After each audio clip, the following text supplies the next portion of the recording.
Place à présent à l'invité du grand journal Midi 1 Morning. Les récentes négociations à Doha ravivent l'espoir d'un accord entre Israël et le Hamas palestinien sur un cessez-le-feu et une libération des otages à Gaza, alors que des progrès semblent se dessiner dans de nouveaux pourparlers pour un cessez-le-feu. Plusieurs ONG accusent Israël de génocide. Pour en parler, nous sommes en direct avec Madame Zeina Tibi, journaliste et fondatrice de l'Association des femmes arabes de la presse à Paris. Bonjour Madame Zeina Tibi et merci d'avoir accepté notre invitation. Bonjour, merci à vous. Alors, des responsables du Hamas ont évoqué un accord qui se déroulerait en 3 étapes, comme cela avait déjà été précédemment discuté. À quoi pourrait ressembler cet accord? Bien, écoutez, en fait, les négociations ont repris après, au départ, le Qatar qui s'est retiré de l'affaire en disant que les deux parties sont de mauvaise foi. Et ensuite, là, ça reprend. Je pense que c'est suite aux pressions du président Trump qui leur a demandé de reprendre les autres négociations et d'aboutir avant son arrivée à la Maison-Blanche. Et en fait, aujourd'hui, donc vous avez 2 facteurs qui jouent. La pression du président Trump, mais en même temps, l'affaiblissement du Hamas.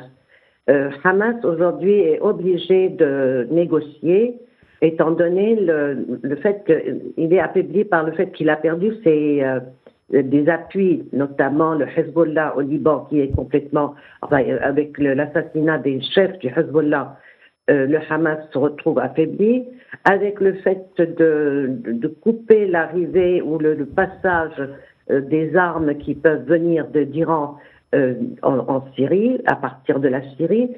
Donc aujourd'hui, Hamas est obligé de trouver une solution.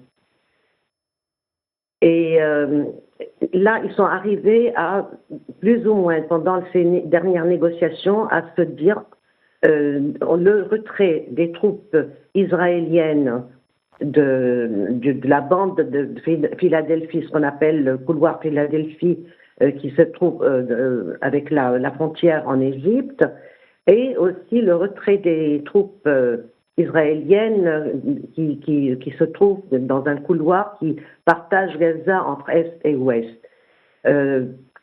Donc, on espère que ça va aboutir concernant la présence armée, mais ceci n'est pas clair parce que Israël met un frein là-dessus et demande à pouvoir quand même intervenir au cas où elle se sent menacée.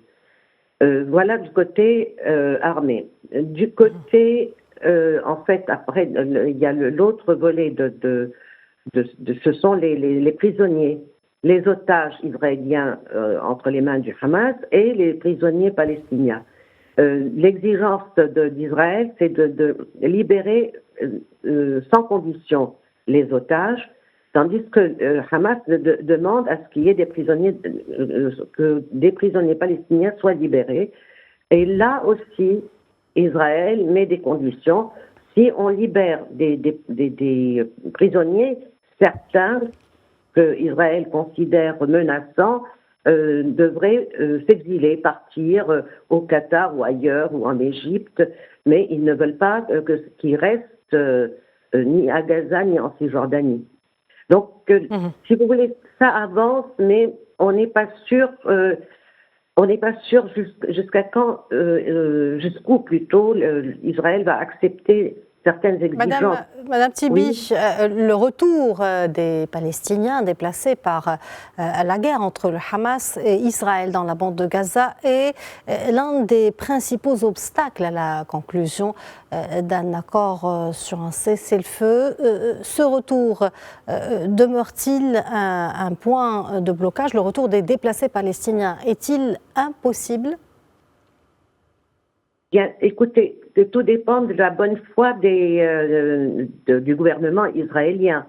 De toute façon, les Palestiniens ne demandent qu'à rentrer chez eux et logiquement, ça devrait se faire. Parce que où est-ce qu'ils vont partir? Où est-ce qu'ils vont aller? D'autant plus qu'aujourd'hui, même les Israéliens sont en train d'attaquer la Cisjordanie, où Hamas n'existe pas. C'est vrai qu'il y a des mouvements peut-être de résistance, mais ça, ce sont des Palestiniens qui se sentent solidaires de leurs frères à Gaza. Donc, s'ils ne retournent pas chez eux, où ils vont aller? Ça va créer le même problème qu'en 48, c'est-à-dire dispersez-vous dans le monde entier, on ne veut pas de vous. Ça ne tient pas debout. Donc, mais le problème aujourd'hui, franchement, le problème, c'est que Hamas n'est pas dans une position de force. Et donc, aujourd'hui, c'est des interventions et des appels diplomatiques internationaux qui doivent appuyer la population palestinienne, qui doit. D'ailleurs, il y a eu plusieurs déclarations, que ce soit du gouvernement britannique ou allemand, ou même les Norvégiens, c'est surtout par rapport au génocide qui se passe à Gaza, la réaction de la Norvège. Mais sinon, aujourd'hui, on a l'impression qu'il y a un ballet diplomatique qui se joue pour aboutir à une résolution, à que ces négociations aboutissent.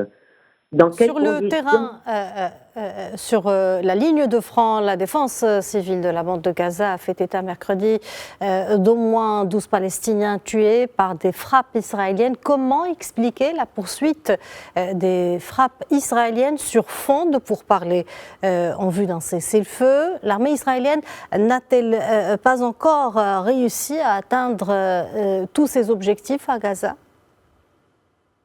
On a l'impression que de toute façon, le gouvernement israélien a une politique du jusqu'au-boutisme. Tant que, c'est ce qu'ils déclarent, ils se sentent menacés. Donc, ils veulent absolument éradiquer complètement tout ce qui est menace pour la sécurité d'Israël. Mais le problème, c'est qu'en même temps, vous avez une population qui est bombardée. Hier, ils ont bombardé 2 écoles à Gaza, où il y a plusieurs enfants qui ont été tués. Donc, on ne comprend pas exactement, en tous les cas, personnellement, je ne comprends pas où veut aller cette politique, où veut-elle aboutir.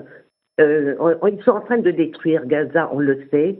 Ils sont en train de tuer les enfants à Gaza. Tout le monde le voit. Pour aboutir à quoi, on ne sait pas.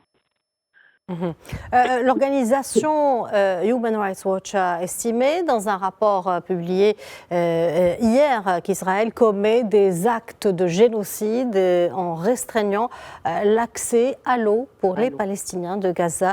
Une campagne de nettoyage ethnique selon Médecins sans frontières. D'ailleurs, plusieurs ONG accusent Israël de décimer la population palestinienne à Gaza. Qu'en pensez-vous? Mais ce qui est tout à fait vrai, c'est depuis plusieurs mois, ce n'est pas récent, ce n'est pas nouveau. Ils sont en train de tuer petit à petit cette population et encore petit à petit. Tous les jours, il y a des bombardements et c'est sciemment les hôpitaux, ils visent sciemment les hôpitaux et les écoles. On a l'impression qu'il y a une politique effectivement de destruction totale et d'infrastructures à Gaza et surtout de la population. Aujourd'hui, on est en plein hiver, la population n'a pas d'eau, elle a froid, elle n'a pas accès à la nourriture, contrairement à ce que M. Netanyahou dit, il dit qu'il n'empêche pas l'arrivée de la nourriture. Ce n'est pas vrai. Il ne reçoit qu'un compte-gouttes, si on peut dire ça. Vous avez des enfants qui meurent de faim, vous avez des enfants squelettiques aujourd'hui, et ils n'ont pas accès aux soins. Donc, quand vous arrivez à un tel stade, forcément c'est un génocide. Le nombre de morts d'enfants ne se compte plus aujourd'hui. Et s'il n'y a pas des Palestiniens qui envoient des vidéos ou des appels au secours à travers les réseaux sociaux, personne n'en parle. Que valent ces rapports, les rapports de ces organisations non gouvernementales en cas de poursuite judiciaire de la Cour pénale internationale? Sont-ils déterminants? Ça peut l'être, mais il faut que Israël les laisse passer. Il faut que Israël donne accès à ces organisations de pouvoir aider la population. Je suis désolée.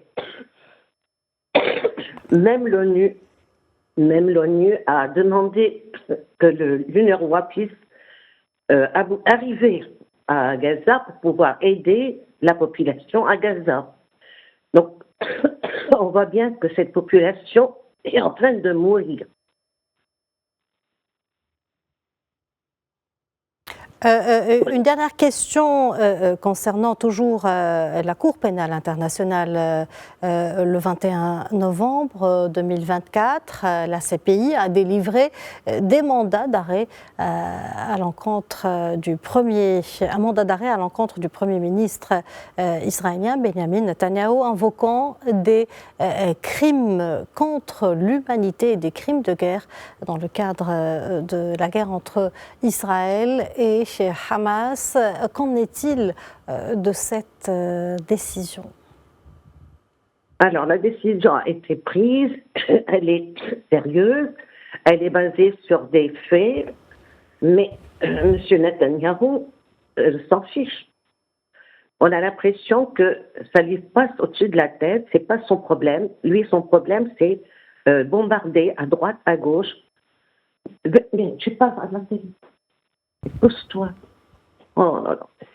Excusez-moi. En fait, aujourd'hui, Netanyahou a un but, c'est-à-dire bombarder à tout prix. Il bombarde la Syrie, il bombarde Gaza, il bombarde le Liban, et personne ne le retient. Donc, il se fiche qu'on le traite de génocidaire ou pas. Lui, il a un but à poursuivre. C'est tout simple. Madame Zeina Tibi, je vous remercie pour cet éclairage. Merci d'avoir répondu à nos questions. Je rappelle que vous êtes journaliste et fondatrice de l'Association des femmes arabes de la presse à Paris. Merci.